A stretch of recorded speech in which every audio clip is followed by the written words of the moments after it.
Cuando quieras. Pues muchísimas gracias, Diego. Vamos a dar comienzo. Buenas tardes. Reanudamos la sesión. Me van a permitir que omita saludos a todas las personas que asisten y a los que nos siguen por la retransmisión online y omito los saludos protocolarios habida cuenta de las horas que ya llevamos juntos y el retraso que tenemos acumulado. Tras las dos primeras mesas que se han celebrado y que, como todos ustedes han visto, estaban muy conectadas, de una parte para ver las estructuras en cuanto a normativas que podían permitir esta reflexión de cómo podríamos aumentar nuestra cooperación con África, y la otra que mostraba cómo la lengua era un elemento clave y fundamental, tenemos ahora una tercera mesa en la que su título corresponde a la cooperación académica y científica y se pretende que los distintos participantes nos expresen reflexiones acerca de los recursos existentes y despliegue de las universidades españolas y centros de investigación, estado y potencialidad de la cooperación científica con África. Para ello nos acompañan y serán los participantes fundamentalmente representantes del Consejo Superior de Investigaciones Científicas, por tanto, de una entidad en investigación clave para el desarrollo de las actividades de creación de conocimiento y también con una amplia estrategia de internacionalización. Y del mismo modo tendremos otro representante hoy de la CEPIE que podrá también complementar esas visiones. Y el conjunto de los distintos representantes proceden, por un lado, de la Asociación de Científicos Españoles de Sudáfrica y, por consiguiente, nos va a mostrar su percepción desde el otro espacio geográfico que busca esta relación. También tendremos al director del Navarra Center for International Development y también a la directora de la Fundación Mujeres por África. Recapitulando, para darle la entrada a ellos, había recordado que con ocasión del Día de África, dentro de la sectorial de la Conferencia de Rectores de Universidades Españolas que me honro en presidir, habíamos hecho una jornada donde había habido una serie de participaciones y querría destacarles que ya a través de un ejercicio que se realizó con una serie de encuestas a las universidades españolas, presentó mi compañera María del Pilar García de la Torre, que es la coordinadora del Grupo de Trabajo de Internacionalización de nuestra sectorial, los datos que se habían recabado en cuanto a la presencia de la Universidad Española en África. Y creo que los datos corroboran y complementan la información que a lo largo de la mañana se ha suministrado aquí en dos direcciones.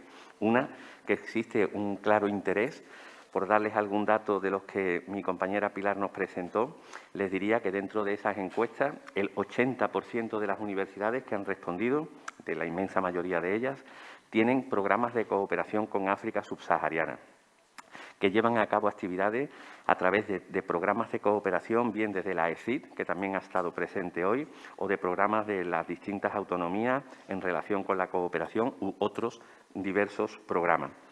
Y en cuanto al tipo de financiación, una gran proporción la hacemos con fondos propios. Hay una parte de financiación externa y Mujeres por África significa también un elemento cualitativamente interesante como dato que suministró la encuesta realizada. Y en cuanto a los programas de movilidad, el dato es aún más llamativo, en cuanto que al 95% de las universidades encuestadas mostraron la realización real de programas de movilidad con el África subsahariana. Solamente un 5% nos contaron que eso no existía. Por consiguiente, creo que el interés existe como punto de partida de esta realidad. Los recursos existentes sí creo que son muy limitados y, por consiguiente, hacer un desarrollo estratégico en cuanto a las actuaciones que deberíamos de plantearnos como sistema, creo que valen y que merecen el desarrollo y la celebración de jornadas como esta. Ya sin más, les voy a ir dando la palabra a los distintos participantes y voy a cambiar el orden en uno de ellos porque tiene un problema de agenda para que pueda salir de la reunión en el momento en el que considere oportuno. En primer lugar, debo darle la palabra a Ángeles Gómez Borrego, que es nuestra vicepresidenta de Relaciones Internacionales del Consejo Superior de Investigaciones Científicas. Ha sido previamente delegada institucional en Asturias e investigadora en el Instituto de Ciencia y Tecnología del Carbono. Ángeles es licenciada en Ciencias Geológicas por la Universidad Complutense de Madrid. Ha disfrutado de una beca Marie Curie en Alemania, con un año de retorno en el INCAR, identificada con una historia de éxito. Querida, tienes la palabra para la intervención. Te ruego que te ajustes a un tiempo de 10 minutos para que no alarguemos demasiado la... Sí, muchas gracias. ¿Me oís? Derecha. Ahora. Sí, me escucháis. Bueno, pues muchas gracias. En primer lugar, me encantaría agradeceros la oportunidad de estar aquí y compartir con todos vosotros las actividades que desde el CSIC, desde el Consejo Superior de Investigaciones Científicas, realizamos en temas de internacionalización, muy especialmente con el África subsahariana. Realmente el CSIC tiene una convocatoria especial de la que hablábamos hace un momento, ICOP, que es una convocatoria de cooperación en la que pueden participar todos los países elegibles como ayuda al desarrollo. Y ahí pues los países africanos están presentes. Y la verdad es que es una convocatoria que podemos organizar gracias a los fondos de la Agencia de Cooperación Internacional y es una oportunidad muy especial dentro del CSIC, ya que habitualmente nosotros no financiamos convocatorias, somos ejecutores de ciencia, somos realizadores de ciencia. Y en este caso sí podemos organizar esta convocatoria y elegir aquellos proyectos que nos parezcan pues, que tienen un mayor interés desde el punto de vista científico, por supuesto, porque esta es siempre nuestra preocupación, y también desde el punto de vista estratégico o de intereses sociales de mayor intensidad. Me gustaría repasar un poquito con vosotros, con ustedes, cuáles son las temáticas en las que el CSIC está realizando proyectos de cooperación con África. Y en particular decir que muchos de ellos o algunos de ellos son proyectos más grandes que no solo involucran a centros del CSIC, sino que también involucran a otros institutos de investigación, universidades de otros países europeos, porque son proyectos europeos en los que los países africanos trabajan de tú a tú con nosotros en ellos, ¿no? Y sobre todo estas temáticas que ya están puestas en pie son temas de océanos, ¿no? De investigación en el océano. Ese es un tema que es prioritario para todos los centros de investigación de cara a un futuro. Y temas como manejo sostenible del océano, observación de las aguas costeras, lagos, estuarios, ciclos de carbono ligados al océano, son importantísimos de desarrollarse, de tener lugar en los países africanos, que nos da un panorama o una descripción complementaria al conocimiento que tenemos. Por supuesto, desarrollo de pesquerías, monitoreo de especies, son proyectos en los que estamos participando. Otro tema bastante importante es el tema de agricultura sostenible, que podemos pensar que está claro que va a haber muchas temáticas en las que haya que adaptar el conocimiento que hoy tenemos a la situación especial que se vive en África. Entonces, poblaciones de microbios que permiten luchar contra plagas y enfermedades, diseño de plantas, ¿no? Nuevas plantas que permitan adaptarse a cultivos resistentes y sostenibles, proyectos de investigación sobre la salud humana, por ejemplo, investigación de la relación entre el microbioma de los seres humanos y el tipo de alimentación que se sigue en diferentes países, ¿no? En diferentes regiones. Estamos viendo más y más cada vez que el microbioma es fundamental en la salud integral de las personas, ¿no? Y, por supuesto, en lugares donde esto es diferente, la alimentación es diferente, pues este microbioma va a ser diferente y su impacto en la salud también. Luego, especies especiales como el aguacate, el mango, hay que adaptarlos a esas condiciones, pero no solo Proyectos que podemos pensar como los de océano o los de alimentos, que podemos pensar más inmediatamente que están ligados a África, sino proyectos de astrofísica, proyectos de sensores, proyectos de robótica se están desarrollando ahora mismo con diferentes países de África.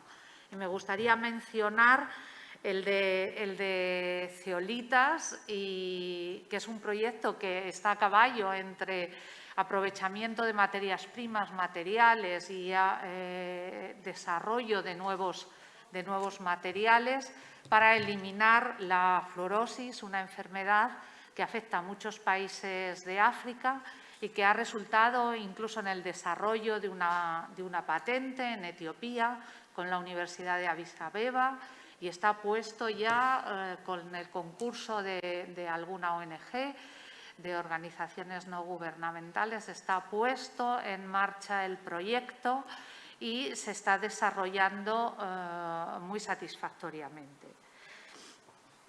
Ya habrán oído en las últimas noticias que también el CSIC ha abierto a África el test serológico, ¿no? Le ha quitado la exclusividad a la patente con el fin de que los países africanos puedan fabricarla allí también. Así es que de los objetivos que en Foco África se plantea el Gobierno de España, pues podríamos decir que el CSIC ahora mismo está trabajando en proyectos de cambio climático en el 2, en el punto 2 de ese foco, los proyectos que se encuadran en el 4, que serían mejora de servicios públicos, agua, saneamiento, y en el 6, que es el del empoderamiento femenino, que sin duda ninguna quiero resaltar que estos proyectos en muchos casos están liderados por mujeres, por científicas, con lo cual ese trato, esa relación que se establece con los investigadores y las investigadoras de los diferentes países, pues es un trato igualitario y es un trato que permite tener referentes con los que se trabaja día a día en esta temática. Y bueno, esto de momento. Pues muchísimas gracias, Ángeles, te has atenido al tiempo que habíamos previsto y lo agradezco mucho. Quisiera destacar la alta sensibilidad que demuestra el Consejo Superior de Investigaciones Científicas, cuyo principal motivo es generar conocimiento, y cómo a través de la ECID es capaz de llevar a cabo un conjunto de trabajos en cooperación con espacios, con grupos africanos, en un conjunto vasto y heterogéneo de temas que has puesto de manifiesto. Muchísimas gracias. A continuación, y siguiendo el orden establecido, le tocaría el turno de palabra a don Álvaro de la Cruz Dombriz, que es el presidente de la Asociación de Científicos Españoles. Don Álvaro es profesor actualmente titular en el Departamento de Matemáticas y Matemáticas Aplicadas en la Universidad de Ciudad del Cabo, donde reside desde el 2015, y es miembro del Centro de Astrofísica, Cosmología y Gravedad. Aunque se formó en España en la Universidad Complutense, su trabajo se ha centrado en el estudio de teorías que intentan resolver los problemas aún abiertos en cosmología y física teórica, allí donde la teoría de la relatividad no es capaz de dar una respuesta satisfactoria. Fue investigador postdoctoral en el Grupo de Cosmología y Gravedad de la Universidad de Ciudad del Cabo, pero gracias a un contrato Marie Curie pudo regresar a España y posteriormente, y después de una vuelta a España, volvió a Sudáfrica, donde ha continuado su labor científica y, por tanto, nos puede mostrar la percepción y la sensibilidad desde investigadores que se encuentran en África. Tiene la palabra. Muchas gracias, señor moderador. Muchas gracias a los organizadores de este seminario, a todos ellos. Quisiera añadir, por supuesto, a la Embajada de España en Pretoria y al Consulado General de España en Ciudad del Cabo, colegas de esta casa, por todo el apoyo que nos han dado. Déjenme que, después de la presentación personal, me presente, o presente, mejor dicho, a la cuarentena de científicos e investigadores en ciencias y letras españoles que residimos, actuamos, trabajamos y pertenecemos a instituciones sudafricanas, lo que es la Asociación de Científicos Españoles en Sudáfrica, ACE Sudáfrica. No somos los únicos. Existen 18 asociaciones de este estilo en 18 países del mundo que no son España, y todas ellas se guían por los mismos criterios de calidad científica, independencia y lealtad institucional y rigor, por supuesto. Como pueden imaginar, estas asociaciones están basadas, están radicadas en los países más desarrollados del mundo. No voy a citar los 18, pero pueden ustedes imaginar pues, que estamos presentes en Estados Unidos, en Reino Unido, en Alemania, en Japón, en China, en México, en Italia, en Francia, en los países nórdicos, etc. Sudáfrica, la asociación en Sudáfrica, es la única en África, con lo positivo y negativo que esto significa, o mejor dicho, con el potencial de crecimiento que con la ayuda de otras instituciones que están aquí podemos tener para convertirnos al menos en asociación del sur de África o, si prefieren la terminología, del África subsahariana.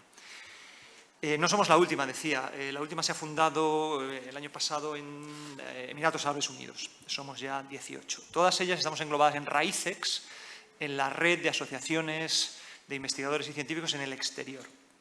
Esta asociación está constituida en España, tiene sus cuarteles generales en España. En septiembre de 2019 se configuró como tal a través de una reunión de diplomacia científica, de la que ahora hablaré, tecnológica y de innovación española, que fue albergada en la sede de la Fundación Ramón Areces, que financia, que ampara institucionalmente, déjenme decir, a la red de asociaciones. Al término de esa reunión, Su Majestad el Rey tuvo a bien recibir a la red de asociaciones, a sus presidentes, a sus representantes. Y en esa reunión, y no desvelo nada, Su Majestad adquirió el compromiso, que agradecemos evidentemente, de que en cualquier visita de Estado de la Casa de Su Majestad el Rey se produzca una visita a centros del país correspondiente en los que operen científicos españoles. Esto ya se había realizado en la última visita de Estado a Reino Unido en 2017, con la visita a un centro en Oxford y con un encuentro de la Asociación de Científicos Españoles en Reino Unido.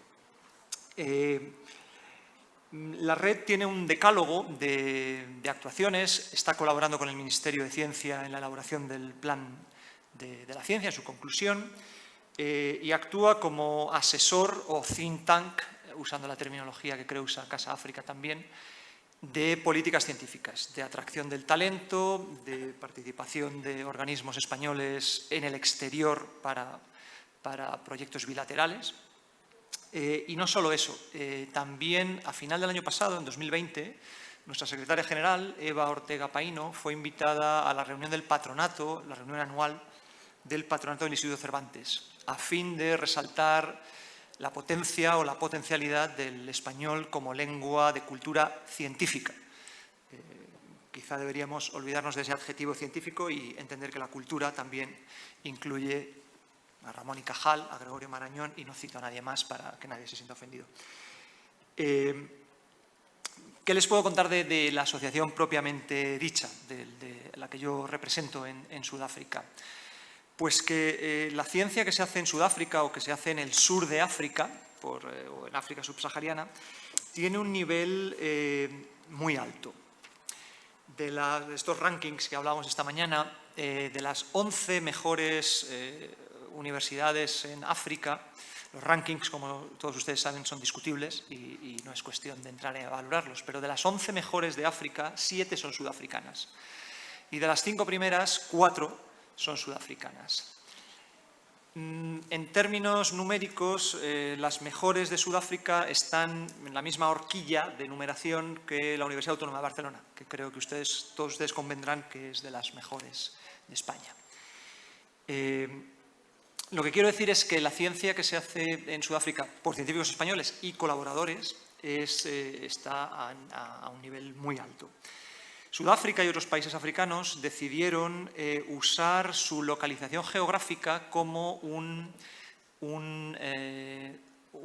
punto en valor La vicepresidenta ya lo ha mencionado, algunos de esos campos. Y Sudáfrica también lo hizo, por ejemplo, en apostar por el cambio climático como un área de investigación, en apostar por la seguridad energética, en apostar por dinámicas humanas sostenibles a fin de hacer incrementar la clase media, en políticas de bioeconomía, en conocimiento de los conocimientos indígenas, locales, autóctonos, tradicionales, si se quiere, en la biodiversidad, en la paleontología humana. Como saben, la cuna de la humanidad está en el sur de África, y en la astronomía, cuyo campo nuestro moderador ya ha mencionado, al que yo me dedico. Y eso hace que la ciencia que se hace en Sudáfrica, o parte de la ciencia que se hace en Sudáfrica, haya que hacerla en Sudáfrica o en el sur de África, porque allí no hay más que abrir los ojos, tomar fotografías y hacer investigación para tener a mano todo lo que un científico necesita. Entre nuestros asociados, y no quiero alargarme, por supuesto, pues tenemos expertos, y no quiero dejarme a nadie fuera, pero me entenderán que tengo que ser breve, en paleontología, en botánica, en química, en cambio climático, en física teórica, en inmunología y virología, zona en la que el sur de África, como pueden entender, pues ya estaba, entre comillas, haciendo una investigación muy potente en VIH y en tuberculosis en particular. Oceanografía, se ha hablado de la Antártida, el sur de África comparte proximidad con la Antártida. Estudios españoles, estudios en lengua española, ecología, energía solar, energía sostenible. Como pueden entender, colaboramos con empresas o consorcios de empresas radicados en el sur de África, la I+D+I. Esto es lo que les quería contar brevemente de nuestra asociación, y como yo creo que todo buen científico, pues siempre uno tiene críticas o puntos de referir para tener ideas, ¿no? La vicepresidenta ha mencionado las acciones ICOP del CSIC, que nos ayudan a algunos de nosotros a poder visitar a colegas españoles y viceversa, a que colegas españoles nos visiten. Creo que sería conveniente hacer una reunión Zoom entre todos los que hemos recibido estas acciones para conocernos y para que esos viajes, si es que se pueden producir, pues sean lo más fructíferos posibles, puesto que los visitantes africanos a España y españoles a África pueden hacer varias visitas una vez que ya están por aquí. También se han mencionado los programas de cooperación de universidades. Son muy útiles, puedo decir que son muy útiles, los programas de Erasmus+, los programas de másteres conjuntos, las posibilidades de desarrollar, evidentemente, cátedras conjuntas o programas bilaterales entre el CSIC sudafricano, la National Research Foundation, y el CSIC español. Otros CSICs ya los tienen. Evidentemente, ustedes podrán comprender que Francia con su CNRS y Japón, Alemania, ya tienen acuerdos bilaterales con el CSIC sudafricano. Como decía la película, esto es el comienzo de una hermosa amistad. Quiero decir que estoy seguro que lo podemos hacer así. El Instituto Cervantes presta ayuda a todas las asociaciones de científicos en el exterior, en aquellos países o ciudades donde hay Instituto Cervantes. Lamentablemente, nosotros no podemos contar con ese apoyo in situ, pero esto lo que quiero transmitirles es la horizontalidad entre nosotros y otras instituciones. Como muchos de ustedes sabrán, muchísimo mejor que yo, evidentemente, una de las prioridades de este Ministerio de Asuntos Exteriores es la diplomacia científica. Y en ese sentido, la mejor infantería de marina son, en mi humilde opinión, por supuesto, los científicos ya establecidos en un país y que podemos conocer, y concluyo con ello, y que podemos conocer la dinámica del propio país o de la propia región. Es decir, que, como les decía al principio de mi intervención, estamos muy contentos con tanto embajada y consulado, agregados culturales, responsables de misión, y nosotros podemos dar un conocimiento sobre el terreno y, por lo tanto, usar esta ósmosis o esta simbiosis para ayudarnos mutuamente. Esto es lo que quería decir en mi presentación. Muchas gracias. Pues muchísimas gracias, Álvaro, por tu intervención, y me parece que es singularmente relevante, habida cuenta de los datos cualitativos, de la calidad del trabajo que se realiza, de la productividad científica y de la excelencia de los científicos en esta red. Me parece, sin lugar a dudas, que para diseñar una estrategia de país deberéis jugar un papel clave en el contacto, en ese enlace al que bien te has referido y que luego, por consiguiente, provoque las consecuencias fundamentales que yo creo que no son otras que, en términos cuantitativos, pasar de un número de universidades muy buenas a un número de educación de la población africana distinto y más parecido a los entornos europeos, a resolver los grandes problemas de los objetivos de desarrollo sostenible que la Organización de las Naciones Unidas tiene marcado para el 2030 y, en definitiva, progresar con carácter general. Sois protagonistas, debéis ser protagonistas relevantes en un proceso de esta naturaleza. Muchísimas gracias. Bueno, ahora, si me lo permiten, aunque le tocaría a don José Manuel González Campos la intervención, habida cuenta de que Luis Robina tenía alguna dificultad de agenda y nos habíamos retrasado, voy a hacer un cambio, si me lo permiten ambos. Y, en tercer lugar, va a intervenir don Luis Robina Borges, que es el director del Navarra Center for International Development, y permítanme que les dé un par de datos personales biográficos de don Luis. Actualmente desempeña la responsabilidad de ser el director del Navarra Center for International Development, que ha sido fundador del mismo. Es catedrático de Economía Internacional en la Universidad de Navarra, fue decano de la Facultad de Ciencias Económicas y Empresariales de la Universidad de Navarra y ha sido también director del Departamento de Economía en la misma universidad y director científico de la Fundación de Estudios Financieros. Ha sido visiting scholar en la Hoover Institution de la Universidad de Stanford y de la Universidad de Chicago, y sus publicaciones más recientes abordan temas de economía internacional y de desarrollo que creo que encajan perfectamente con el debate que traemos en este momento. Luis, tienes la palabra. Muy bien, es que se escucha perfectamente, no hay ningún problema con este micrófono. Bueno, brevemente comentar algunas características de mi trabajo. Efectivamente, hace unos 12 años inicié una aventura que fue la creación de un centro de desarrollo internacional en la universidad en la que trabajo, y el centro es interdisciplinario.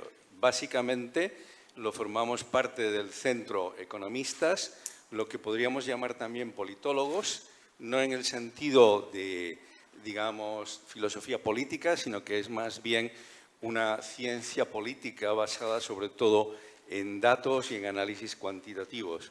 Y después también se han ido incorporando algunos arquitectos, en concreto arquitectas.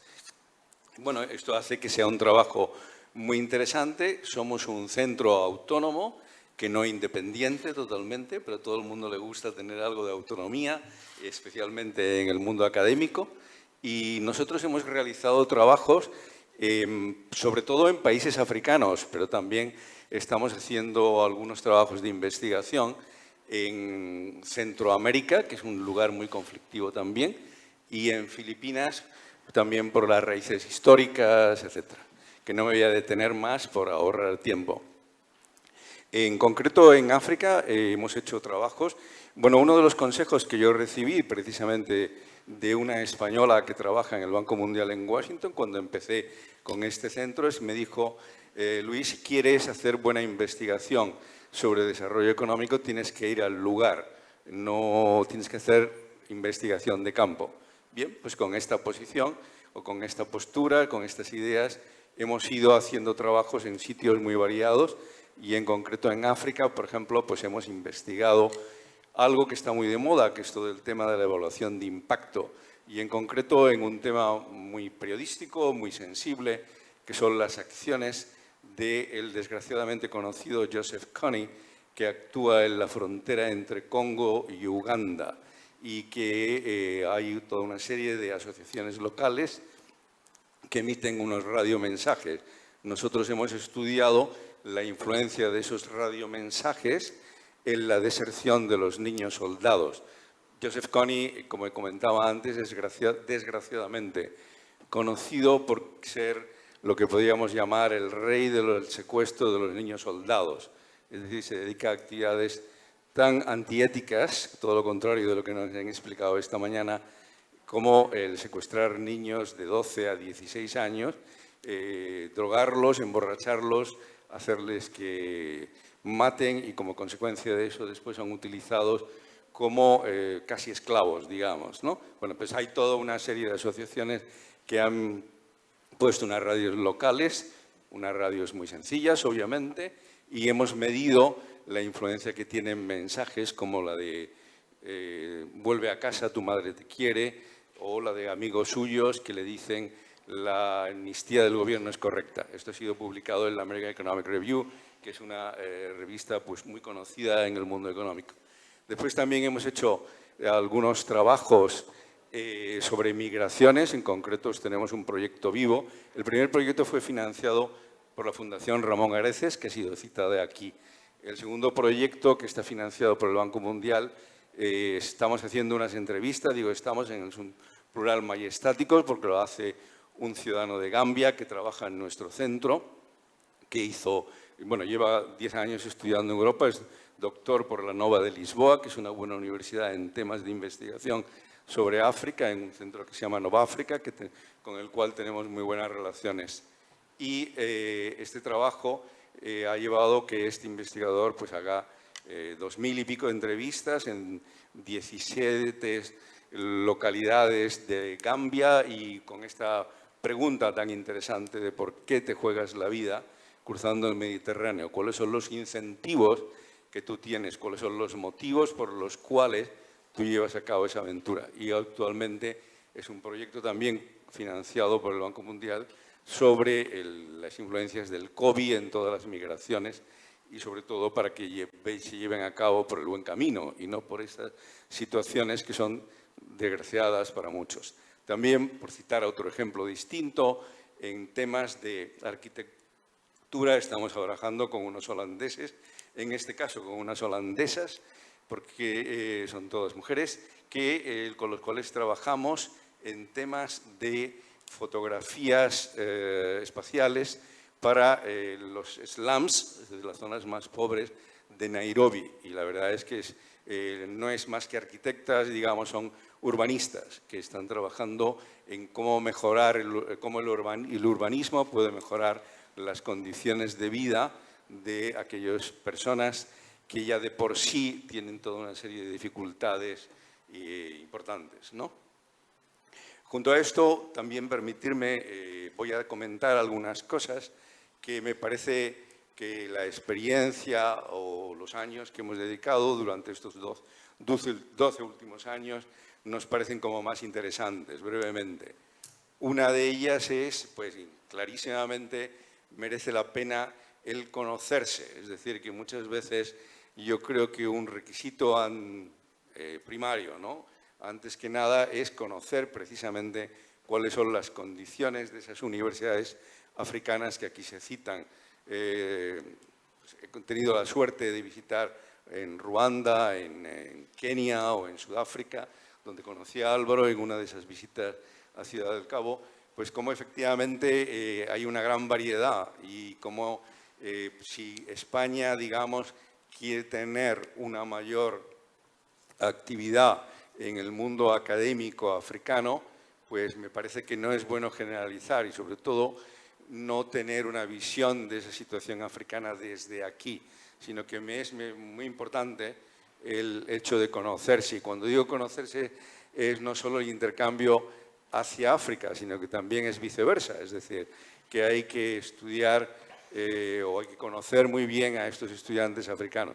Sencillamente una anécdota, pero para dar una variedad. Por ejemplo, cuando se habla de África, muchas veces se habla de becas, de la importancia de ayudar a todos, algo que estoy totalmente de acuerdo. Pero, por ejemplo, mi centro organizó una actividad para unos estudiantes kenianos y resulta que durante un curso durante 2 semanas de investigación en economía, y un buen porcentaje de estos alumnos el fin de semana se fueron a ver, un primer fin de semana a ver el Barça en Barcelona y el segundo a ver el Madrid en el Bernabéu, y eran de unas rentas altas. Y esto he de reconocer que el 80% de los estudiantes se quedaron en Pamplona porque no tenían medios económicos para moverse. Entonces facilitábamos horarios de autobuses a Sebastián o sitios de estos. No, lo que quiero decir con esto que es que no hay que generalizar, es decir, hay que conocer bien qué es lo que sucede, porque claro, pues no es lo mismo una gran universidad sudafricana, como se acaba de citar, que otras universidades de África que no voy a mencionar. Por lo tanto, me parece que es importante conocerse. Después, un pequeño apunte también.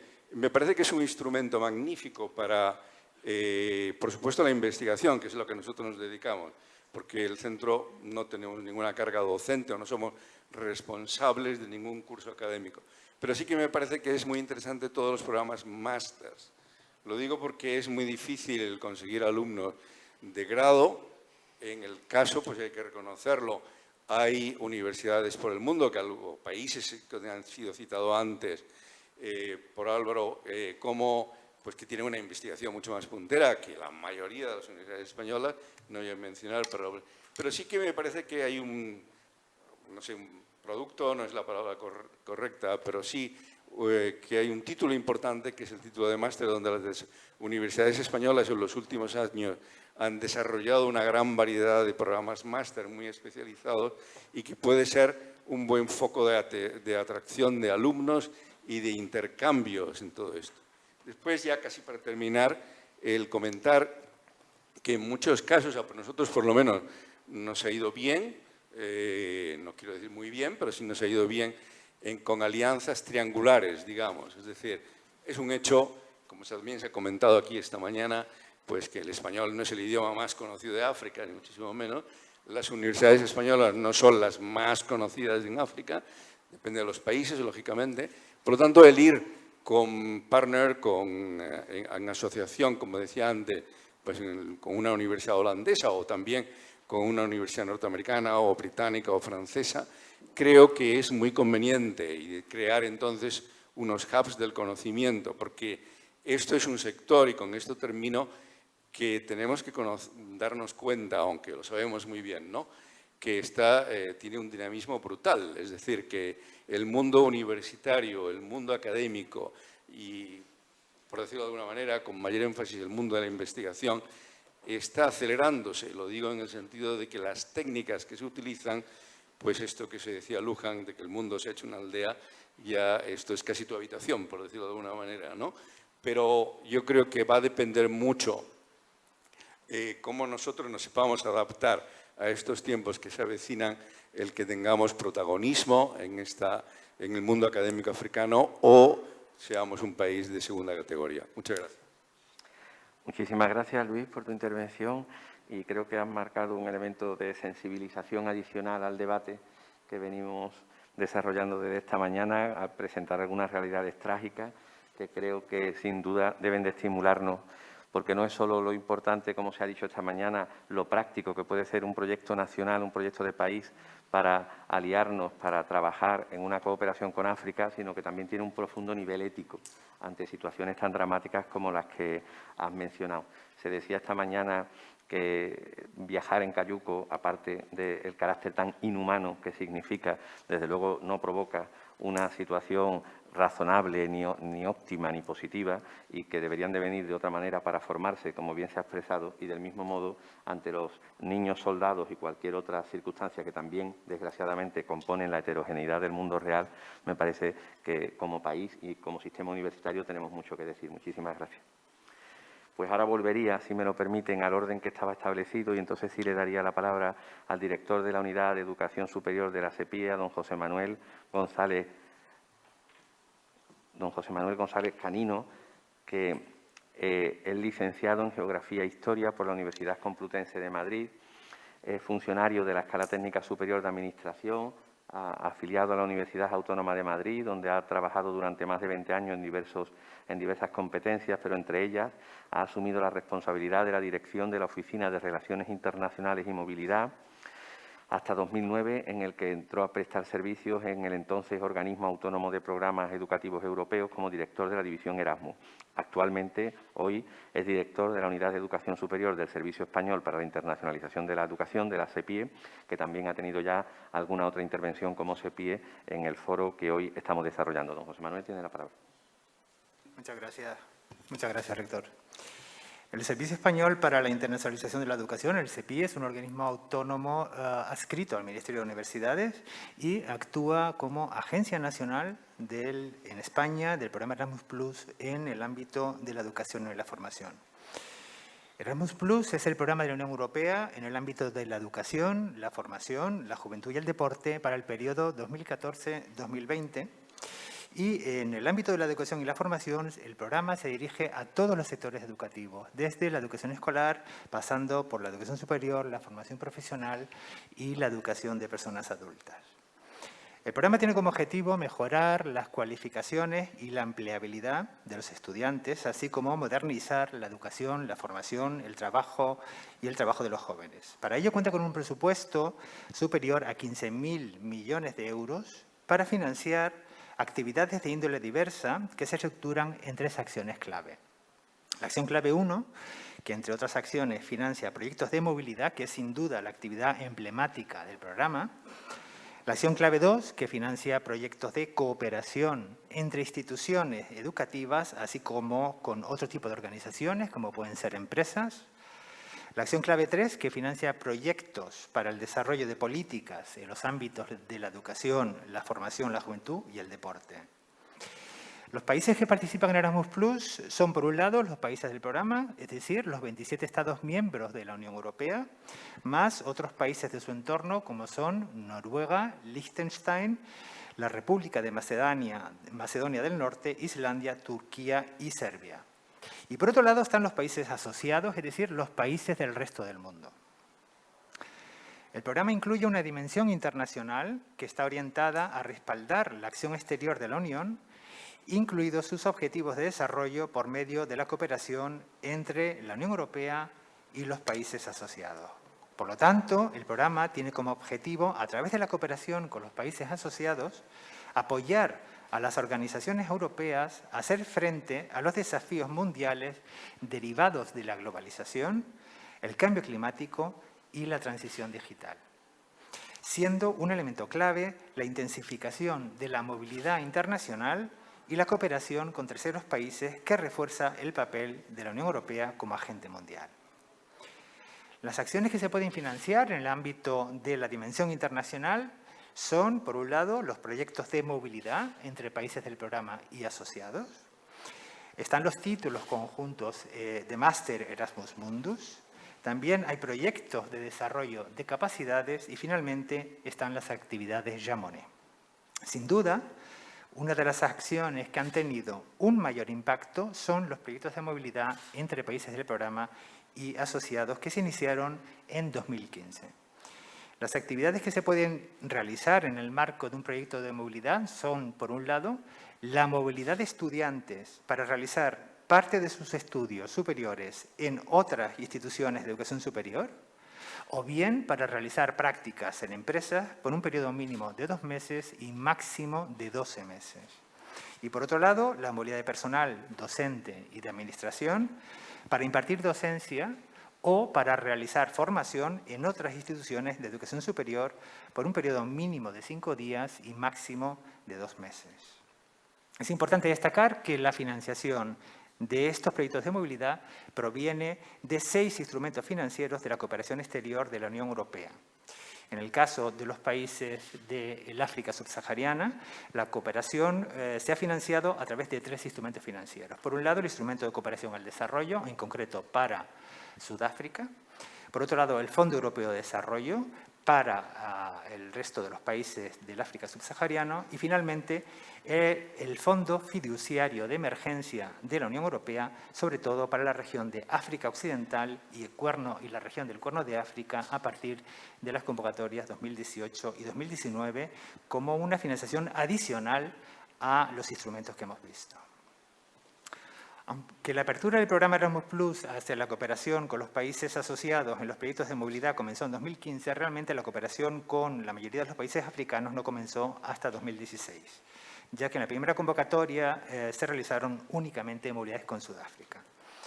La cooperación con África, a través del programa Erasmus Plus, constituye uno de los planes de acción de la estrategia conjunta África-Unión Europea, adoptada en el año 2007, como la vía formal para las relaciones de la Unión Europea con los países africanos, resultado del acuerdo alcanzado por la Unión Africana y la Unión Europea.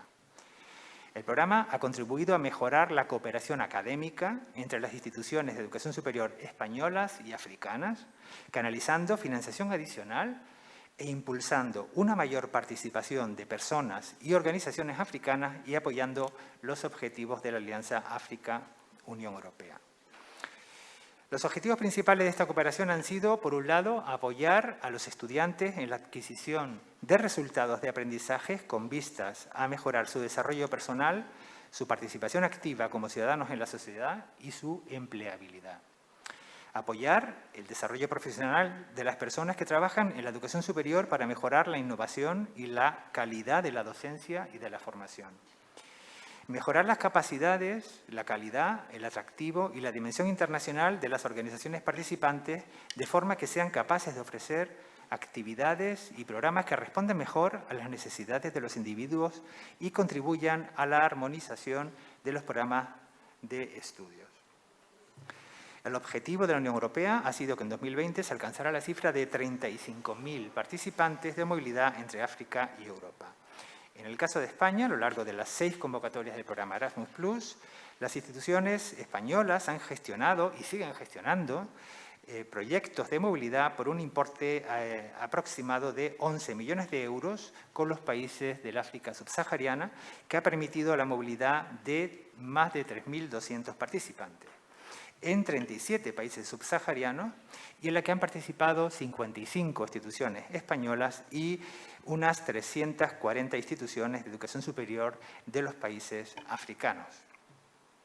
Ya para finalizar, el nuevo programa Erasmus+ para el periodo 2021-2027, partiendo del éxito del programa anterior, ha sido aprobado recientemente por el Parlamento Europeo y el Consejo, y este programa intensifica sus esfuerzos por mejorar las oportunidades que brinda e intentará llegar a un mayor número de participantes y a una gama más amplia de organizaciones, centrándose en su impacto cualitativo y contribuyendo a crear sociedades más inclusivas y cohesionadas, más ecológicas y adaptadas al mundo digital. La movilidad de los países del programa hacia países asociados seguirá cumpliendo un doble objetivo. Por un lado, ofrecer más oportunidades a estudiantes y a personal para obtener experiencia internacional y adquirir capacidades orientadas al futuro y a la empleabilidad. Y, en segundo lugar, posibilitar que las instituciones de educación superior de los países del programa establezcan una cooperación internacional sostenible a largo plazo con instituciones de los países asociados. El programa cuenta con una financiación de 28.000 millones de euros, casi el doble que el programa anterior, de los cuales en torno a 2.200 millones procederán del Instrumento de Cooperación Exterior de la Unión Europea y, por lo tanto, se dedicarán a esta cooperación con los países asociados. El 70% del presupuesto se destinará a la financiación de proyectos de movilidad, mientras que el 30% restante se destinará a financiar proyectos de cooperación entre instituciones educativas, así como actividades de desarrollo de políticas en el ámbito de la educación, la formación, la juventud y el deporte. Se espera que unos 10 millones de personas puedan participar en el nuevo programa en un periodo de 7 años. Y, por supuesto, el nuevo programa incorporará una fuerte dimensión internacional, es decir, una colaboración muy potente con los países asociados en las actividades de movilidad, cooperación y diálogo político. Gracias. Muchísimas gracias, José Manuel. Yo creo que esta intervención, junto con la de esta mañana de Alfonso Gentil, de alguna forma nos permite ver una visión global del conjunto de acciones y de programas y cómo CEPI es un instrumento fundamental y decisivo para el desarrollo estratégico de la internacionalización del país y singularmente en este proyecto de África. Muchas gracias. Pues pasaríamos ya a la quinta y última participante de esta tercera mesa, doña Teresa Langle de Paz, que es doctora en Humanidades en Estudios Hispánicos por la Universidad de Brown en Estados Unidos, país donde desarrolló su carrera académica como especialista en estudios de género, feminismo de la primera modernidad y literatura de los siglos de oro. En 2015 pasó a formar parte del Consejo Asesor de la Fundación Mujeres por África y ya en 2019 se incorporó como directora del Faro de Nador, el centro de esta organización en el norte de Marruecos. Durante este tiempo ha impulsado importantes iniciativas globales feministas y es codirectora fundadora de la Cátedra de UNESCO de Género, Bienestar y Cultura de Paz en la Universidad de Wisconsin-Madison en Estados Unidos y actualmente es directora general de la Fundación Mujeres por África. Teresa, tienes la palabra. Muchas gracias, rector. Bueno, gracias a todo el mundo por estar aquí todavía a estas horas. Gracias a los organizadores y organizadoras de este evento. Yo me voy a centrar más en el por qué que en el qué. Yo creo que a estas horas me lo van a agradecer porque ya ha sido un día muy largo, muy intenso, muy interesante.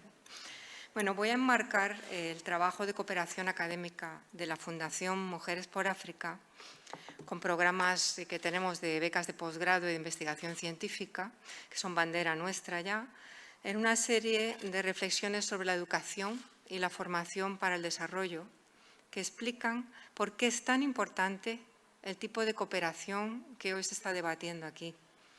Yo diría que su importancia es trascendental en el mundo actual. Para preparar esta intervención he estado repasando algunos escritos y lecturas sobre el viejo debate entre la educación como instrumento técnico y científico de progreso económico y modernización, en donde se sobrevalora lo racional y el método, y la educación como modelo de desarrollo humano que propicia la reflexión crítica y la autorreflexión. En su libro Sin fines de lucro, ¿por qué la democracia necesita las humanidades?, Martha Nussbaum, la eminente filósofa norteamericana, Premio Princesa de Asturias de las Ciencias Sociales en 2012, denuncia los peligros de una acentuada tendencia contemporánea hacia visiones utilitaristas de la educación, en favor del cultivo de habilidades que sean rentables económicamente en un mundo dominado por los mercados. Nussbaum afirma que esta tendencia está minando gravemente nuestra capacidad de apreciar y de ver asuntos globales, de criticar la autoridad y de sentir conexión y empatía con otros seres humanos. Estas advertencias de Nussbaum no deben pasar desapercibidas para quienes estamos aquí hoy. A la pregunta de por qué la democracia necesita las humanidades, quiero añadir otras dos preguntas. ¿Por qué los procesos de desarrollo económico necesitan la cooperación académica España-África? ¿Por qué las mujeres africanas, en concreto, deben estar en el centro del desarrollo económico y de la cooperación académica? En primer lugar, afirmaré rotundamente que no hay progreso humano, ni social, ni económico, sin la plena integración de las mujeres, y menos aún en lo que concierne a África. Hay muchas razones que sostienen esta afirmación, pero bastará con ilustrarla con unas pinceladas. En lo que se refiere al progreso económico, baste poner de relieve que en ningún otro lugar del mundo, como en África subsahariana, las mujeres alcanzan a ser más del 70% de los trabajadores. En algunos países el porcentaje llega al 85 o el 90%, como Burundi, Tanzania y Ruanda. África también es la región del mundo donde el porcentaje de mujeres en consejo de administración es mayor, un 25%. Logro que se debe al ascenso de nuevas generaciones de mujeres africanas con educación superior e incipientes clases medias urbanas. De los 15 países del mundo con más mujeres emprendedoras, 5 son de África subsahariana. Botsuana está entre los 5 países del mundo en donde las mujeres empresarias son casi el 35%. Si tenemos en cuenta, además, que como el Fondo Monetario Internacional sostiene, las pérdidas del Producto Interior Bruto per cápita atribuibles a disparidades de género en el mercado laboral llegan hasta el 27% en determinadas regiones, y que si la participación de las mujeres en la fuerza laboral de la economía formal se equiparase a la de los hombres, el PIB se elevaría de forma permanente, por ejemplo, un 5% en Estados Unidos, un 9% en Japón, un 12% en Emiratos Árabes, un 34% en Egipto, etc. No tiene sentido, desde el punto de vista práctico y egoísta incluso, seguir manteniendo la enorme brecha de género que sufren las mujeres. Por otro lado, en cuanto al progreso social, en las culturas patriarcales, para bien o para mal, las mujeres estamos socializadas para construir y cohesionar, para nutrir o valorar lo comunitario por encima de lo individual. En algunas culturas africanas esta tendencia se suman otras tendencias con rasgos autóctonos, en donde el bienestar individual muchas veces no puede desligarse del bienestar colectivo y comunitario. Hay intelectuales feministas que reclaman esto como un valor frente a Occidente de un paradigma panafricanista. Además, en nuestra experiencia en la Fundación Mujeres por África, las mujeres que vienen a estudiar o investigar no se quedan, porque vuelven con sus países, vuelven con sus comunidades, con sus familias. Por tanto, salta a la vista el efecto multiplicador que tiene trabajar con las mujeres, y con las mujeres africanas en concreto, para el conjunto de la sociedad. Sin embargo, a pesar de esta evidencia, que desde los feminismos se ha puesto una y otra vez de relieve, por ejemplo, los trabajos de Marcela Lagarde, María Mies, las mujeres solo recogen aún hoy en día las migajas de la modernidad. La pregunta clave de hoy, a mi entender, es ¿por qué la cooperación académica entre España y África tiene tanta relevancia y va mucho más allá del ofrecimiento de oportunidades de desarrollo individual o del fortalecimiento de lazos comerciales y culturales? Volviendo al viejo debate sobre qué tipo de educación sirve para consolidar la democracia, al que aludía hace un momento al principio, trayendo a colación Nussbaum, hay que remontarse por un instante a los orígenes del concepto formación. En Occidente, en el siglo XVIII, el concepto de formación estaba ligado al concepto de cultura. Para Kant, por ejemplo, la formación era el modo de dar forma a las disposiciones naturales del ser humano en un proceso de superación de lo natural a través del cual se adquiría la libertad fundamental. Más tarde, para Hegel y Humboldt, formación era algo más del cultivo de disposiciones previas o naturales. Era el cultivo de lo que permite al ser humano romper con lo inmediato y adquirir una conciencia de lo general que le lleve a apartarse de sí mismo para encontrarse con los otros y adquirir lo que llamaba el ser espiritual. En otras palabras, reconocer en lo extraño lo propio y hacerlo familiar es el movimiento fundamental del espíritu que la formación, la educación propicia y que hace que el ser humano se renueve, retorne a sí mismo con una conciencia amplia de lo general y abierta a diferentes puntos de vista. La superación de las limitaciones de la inmediatez hace que las personas comprendan la importancia de la mesura también.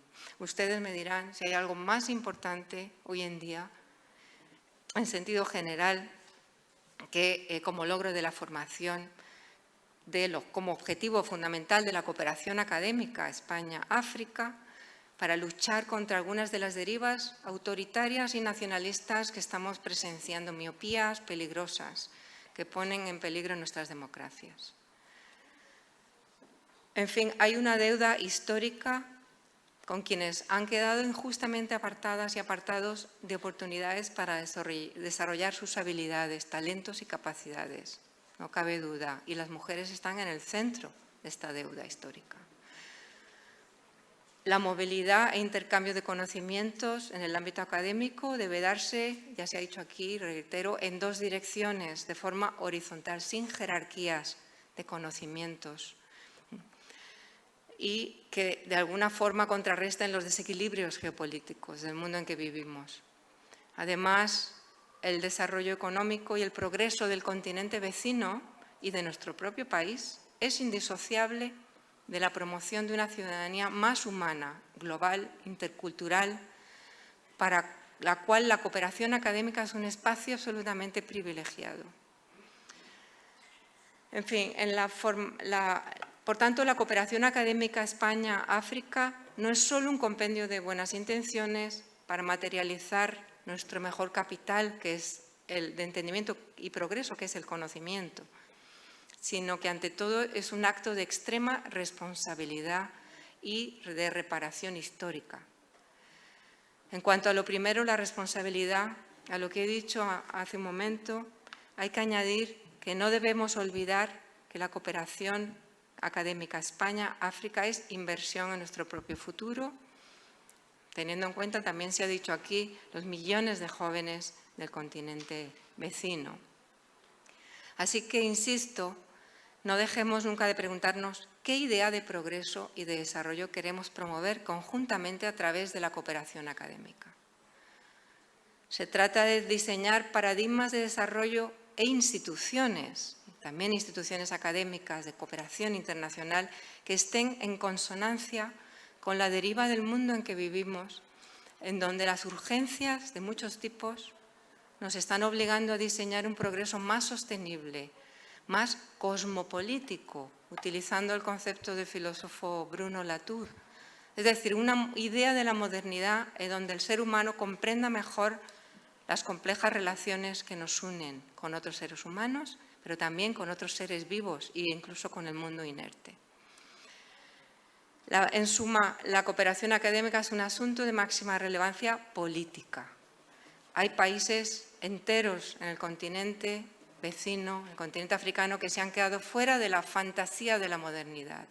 Y las mujeres siguen sufriendo, seguimos sufriendo a día de hoy las terribles consecuencias de los abusos de quienes sí han sido y son protagonistas de la modernidad en las derivas de la globalización económica. Por todo esto expuesto, brevísimamente, solamente comentar que en la Fundación Mujeres por África tenemos muy claro que en materia de cooperación al desarrollo, la educación y la investigación científica en general son fundamentales. Son absolutamente prioritarios también es absolutamente prioritario también el trabajo con las mujeres.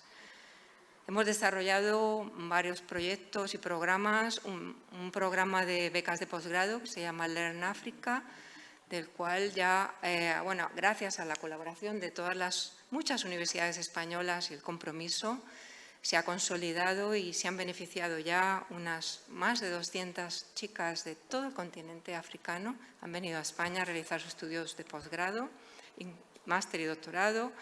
También gracias al Gobierno de Canarias este año estamos ofreciendo en el marco de este proyecto muchas becas para cursos cortos, cursos de idiomas, títulos propios y bueno, la lluvia de solicitudes es ingente, vienen de todo el continente y estamos muy contentas porque estamos también accediendo a otros perfiles de jóvenes, no solo las chicas recién licenciadas, sino chicas jóvenes de unos 30 años que están ya trabajando y que con estas nuevas ofertas online pueden beneficiarse de oportunidades nuevas para sus carreras profesionales, ¿no?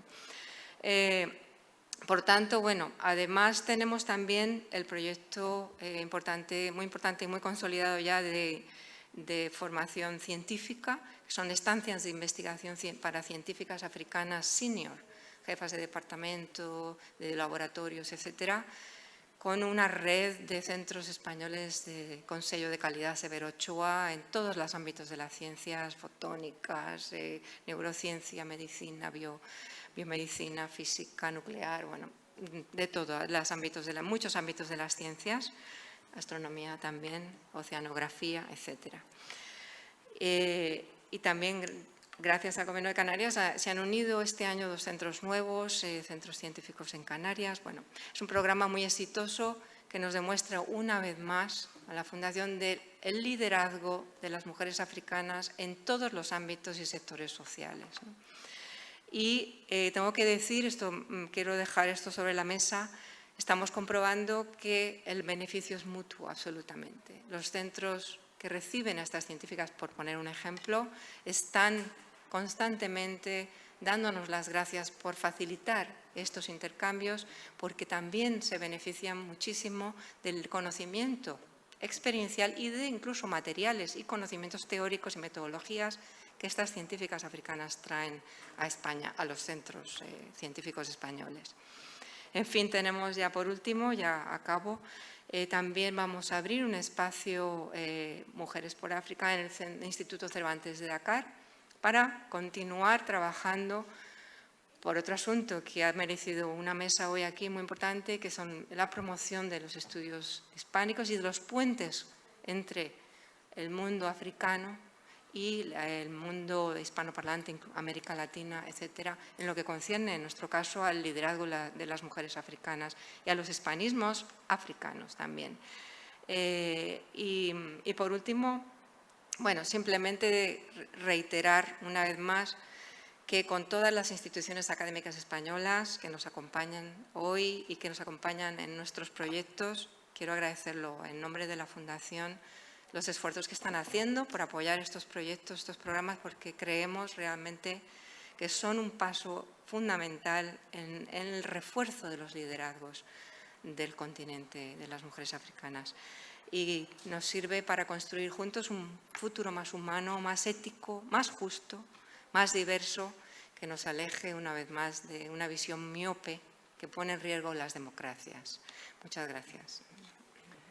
Muchísimas gracias, Teresa, por tu intervención, por la descripción y, por tanto, por todas las acciones que la Fundación Mujeres por África está realizando, como nos has contado, y también por tu profunda reflexión. De tu intervención me suscita una muy importante, que es la relación que hay entre los niveles de educación de un pueblo, de una sociedad, y los niveles de progreso, de igualdad, de bienestar que existen. Y me recuerda ahora mismo un cuaderno que se ha publicado muy recientemente por la universidad privada, la Universidad Internacional de La Rioja, que os recomiendo bastante, que se llama Los universitarios de la próxima década, aproximadamente ese es el título, o entre 2030, 2035, 2040. Os lo recomiendo porque hace primero un estudio de datos de dónde venimos previos del sistema español del siglo XX y luego hace una prospección para ver qué es lo que va a ocurrir, si vamos a tener exceso de plazas de universitarios, cómo nos debiéramos dirigir. Bueno, la reflexión que me ha suscitado la intervención de Teresa es la siguiente. Cuando uno ve en el primero de los capítulos ese estudio, que es histórico, es mirando hacia atrás, de cómo ha ido avanzando el nivel de escolarización, la eliminación de la analfabetización de nuestra sociedad, estoy hablando de España, durante el siglo XX, y uno ve los datos de inicio del siglo y cómo han ido avanzando, hay una relación estrechísima entre el progreso en todos los niveles de nuestra sociedad y el avance del porcentaje de personas que tenían educación superior y en los distintos niveles. Pero es más llamativo ver el efecto cualitativo cuando se separa por sexos. Y entonces iban a distintos ritmos. Bueno, los avances más significativos han ocurrido en la historia reciente de España, en la conexión entre educación y progreso, cuando las mujeres han superado en determinados espacios a los hombres, y eso encaja tan poderosamente con la reflexión que tú haces, que ahora mirando a este proyecto de cooperación, de unión, mirando desde España a África, creo que es una enseñanza que ya hemos vivido y que deberíamos de tenerla en el foco de mirada para las actuaciones que colectivamente pudiéramos organizar y desarrollar. Muchísimas gracias, Teresa.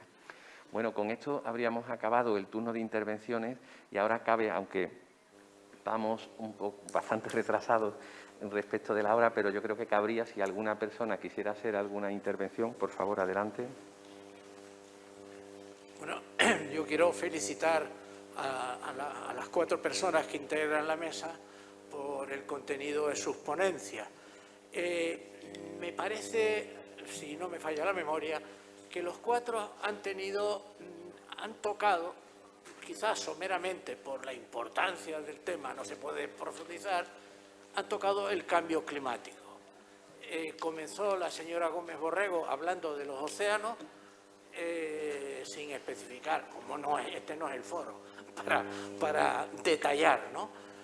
Análogamente, don Álvaro de la Cruz me parece que también tocó algún aspecto vinculado al cambio climático y me gustaría preguntarle, así un poco someramente, que dado que en el mes de noviembre se va a celebrar la Conferencia de las Partes, ya la número 26, y la 20 en Glasgow, y la número 27 está previsto que se celebre en algún sitio de África, no sé exactamente todavía cuál, pero va a ser la Conferencia de las Partes clave para el tema africano. En la literatura, digamos, un poquitín superficial, se habla de que el continente africano es el que menos aporta, desde luego, en fin, en lo que se refiere a emisión de gases de efecto invernadero. Sin embargo, los efectos nocivos es el que más lo soporta. Esto es literatura periodística o coloquial entre nosotros en la calle, ¿no?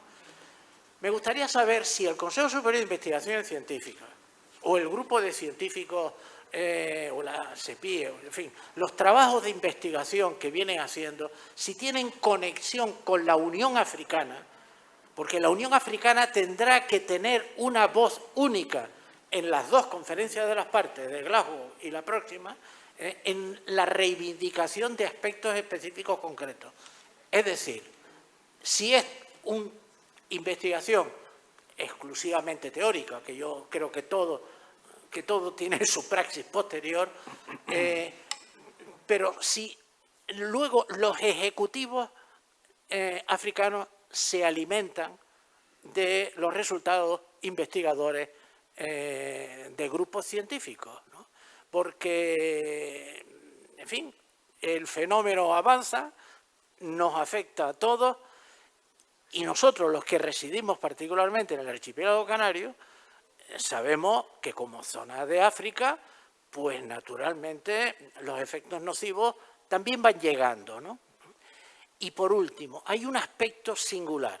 El continente africano, lo mismo que el archipiélago canario, que es de origen volcánico, de naturaleza volcánica y de índice de riesgo volcánico. Hace 8 o 10 años aparecía una nueva isla submarina próxima a la isla del Hierro. Bueno, en el continente africano hay del orden de 25 países con riesgo volcánico. En estos momentos, en el Congo, hay un volcán en erupción. Investigaciones geológicas nuestras están coadyuvando, dando aportación, porque desde Casa África a nosotros se nos ha hecho llegar alguna preocupación al respecto por parte de algunos países africanos que desean nuestra colaboración, sobre todo procedente de grupos de investigación de las universidades radicadas en el archipiélago canario. Si les parece, esto dicho tan genéricamente, y si no, pues, en fin. Muchísimas gracias. Por supuesto que sí. Adelante, Liz. Me parece además una cuestión muy importante y quiero decirle que en las organizaciones científicas, de hecho, es un tema que nos preocupa, ¿no? Hacer llegar la información que obtenemos de los estudios puramente científicos, no solo en el entorno típico, el entorno habitual de las publicaciones científicas o incluso de la divulgación por dar a conocer nuestro trabajo, sino darlo a conocer en los foros necesarios para que sea utilizado, ¿no? Y aplicado en la toma de decisiones, que es muy importante. Y yo le diría que, si bien este no ha sido el objetivo fundamental de los trabajos científicos tradicionalmente, sí que creo que con esta pandemia hemos aprendido muchísimo a proporcionar información que los políticos luego, las personas encargadas de tomar decisiones, la han utilizado la información de los científicos.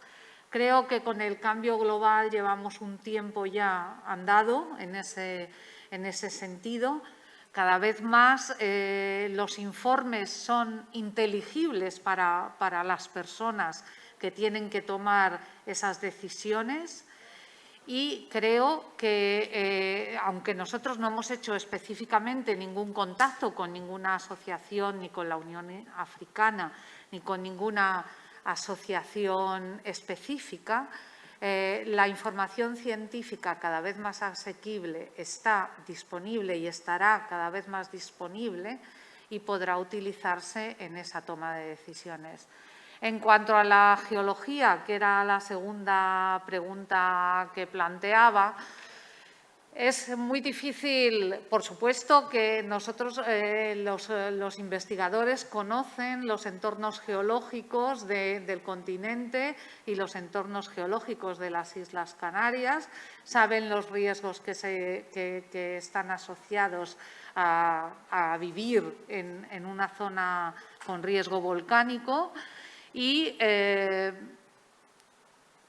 se hace lo que se puede, digamos. Cada vez hay más métodos predictivos que incorporan tecnologías punteras que nos permiten saber con mayor anticipación dónde va a ocurrir un evento volcánico, un evento geológico, y esto nos permite prevenirlo. Por supuesto que hay que avanzar muchísimo en redes de sensores, en redes de comunicación y en coordinación que permita tomar las decisiones adecuadas para que la población pueda beneficiarse de esas decisiones en un momento dado.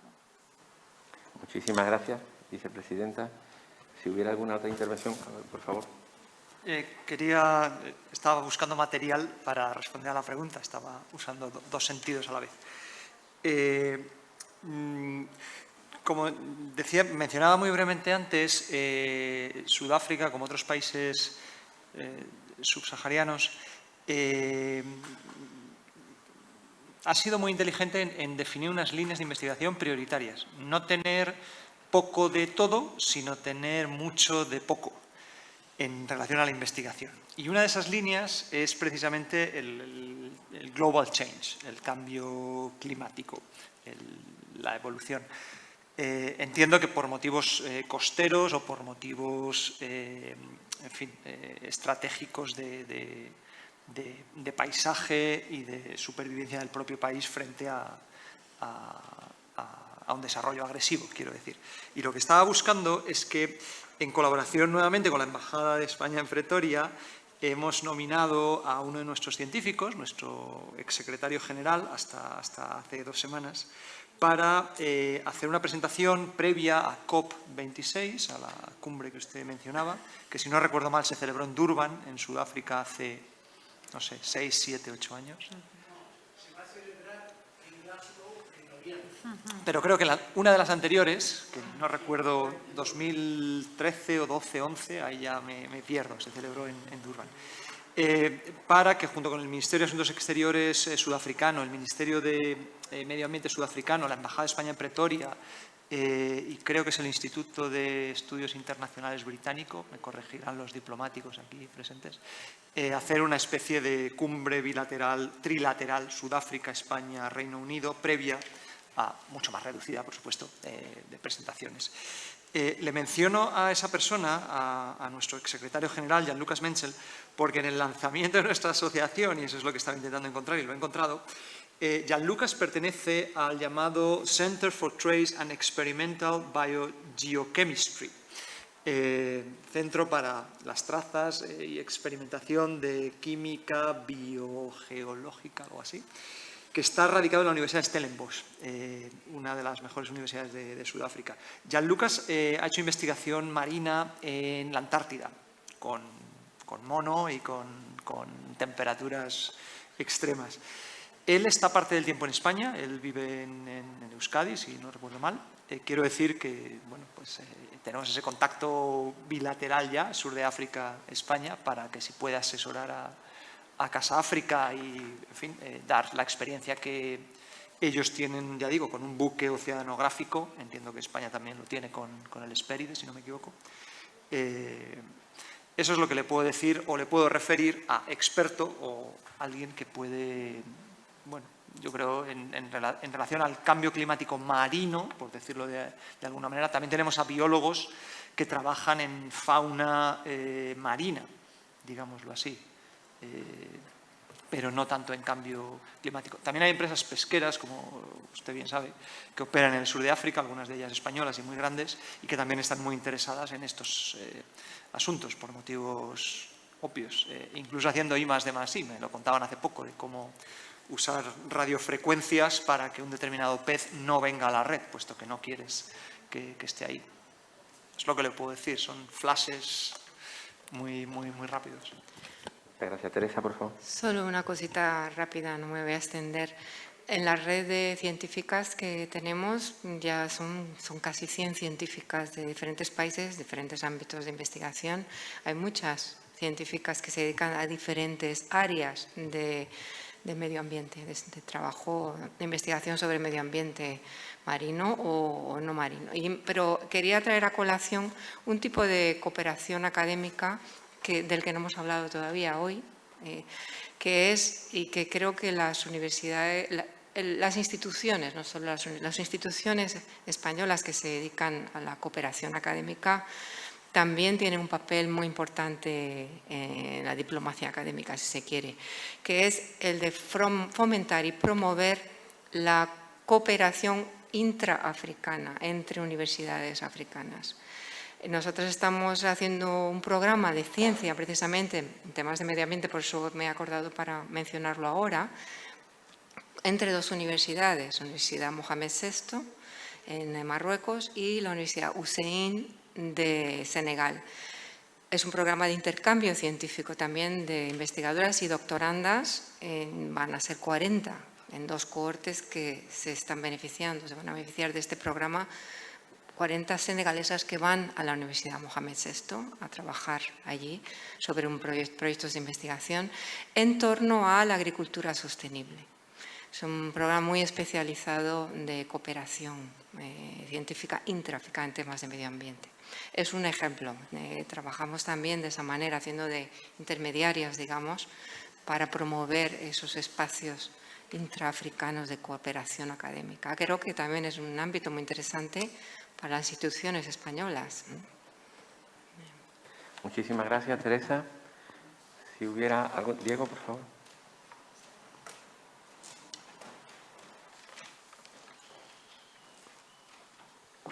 Hola, muy buenas tardes.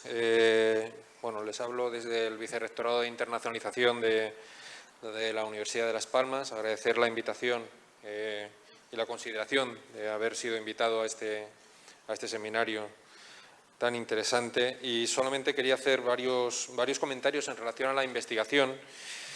Desde hace más de 15 años o 17 años, la Universidad, en este caso de Las Palmas, que es la que yo más conozco, lleva haciendo determinados proyectos de investigación y de cooperación con África y, por lo tanto, es una experiencia muy valiosa. En ese sentido, no solamente es un trabajo de cooperación, sino que siempre, como cualquier otro trabajo de investigación, siempre hay una contribución a la innovación en cualquiera de sus facetas.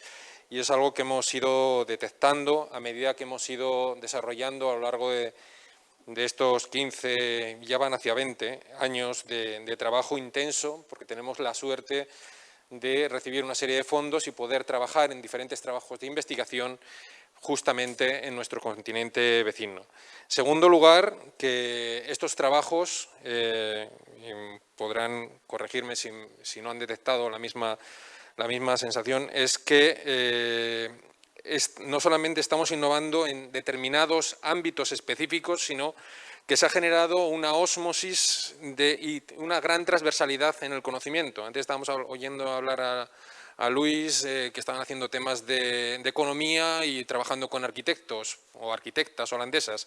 Lo mismo está pasando en nuestras universidades, ¿no?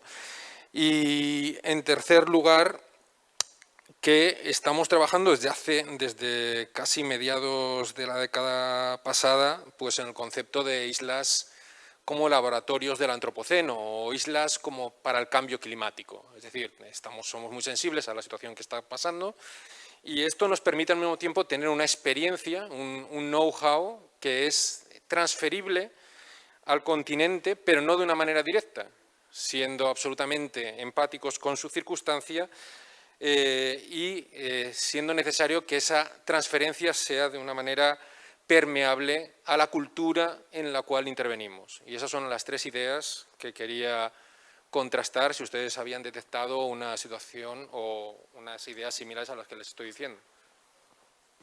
Muchísimas gracias, señor vicerrector.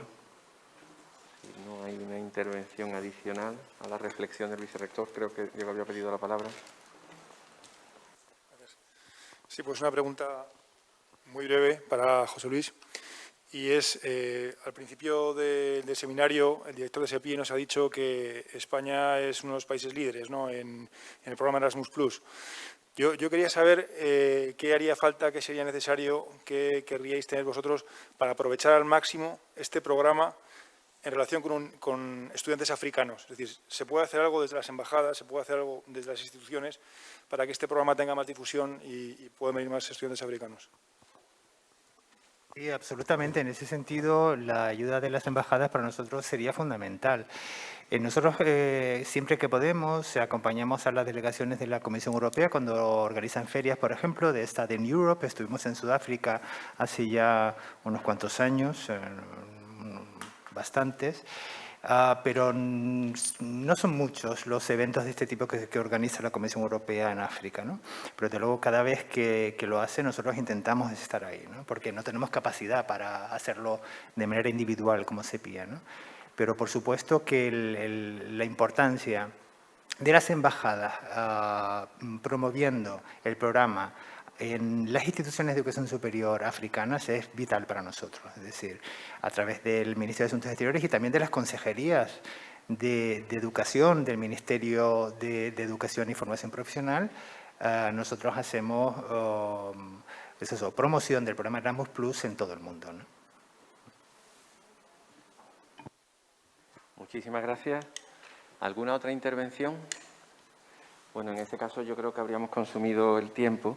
Sí me gustaría a mí, si me lo permiten, a modo de conclusión de todo lo intervenido y en relación con el título de esta mesa, en cuanto a la cooperación académica y científica, decir dos ideas a modo de reflexión. En primer lugar, y por tanto en relación con los recursos existentes y el despliegue de las actividades, creo que se ha puesto de manifiesto de vuestras intervenciones, en primer lugar, que son numerosas las actividades que se desarrollan en este momento, que lo son cualitativamente en distintas actividades, claramente en cooperación al desarrollo, claramente en investigación, en líneas de colaboración, claramente en políticas de movilidad. Y, en segundo lugar, que son numerosos los actores que están trabajando para ello desde España. Estoy pensando en el Consejo Superior de Investigaciones Científicas, en el Sistema Universitario Español, en el Gobierno de España, en los ministerios y sus plataformas, como por supuesto la CEPIE o la ESI. Estoy hablando de fundaciones de diversa índole que todas están interviniendo. Por tanto, creo que la primera respuesta a partir de vuestras intervenciones es claramente afirmativa. Sí hay un movimiento, una actividad y una inquietud. Y en cuanto a la segunda parte, que es el Estado y la potencialidad de la cooperación, me parece que hay un interés claro y manifiesto, me parece que hay un momento de oportunidad histórica singular que no debemos desaprovechar y que la situación es tan heterogénea que requiere seminarios como estos, que yo creo que lo justifica de sobra, y trabajo en colaboración para tener un gran proyecto colectivo. Quiero terminar agradeciendo a los participantes su intervención y quiero decir, Diego y demás asistentes, con orgullo de moderador de esta tercera mesa, que han sido los que han tenido, en palabras de Teresa, la mesura del tiempo y no se han pasado del tiempo que tenían asignado. Muchísimas gracias a todos.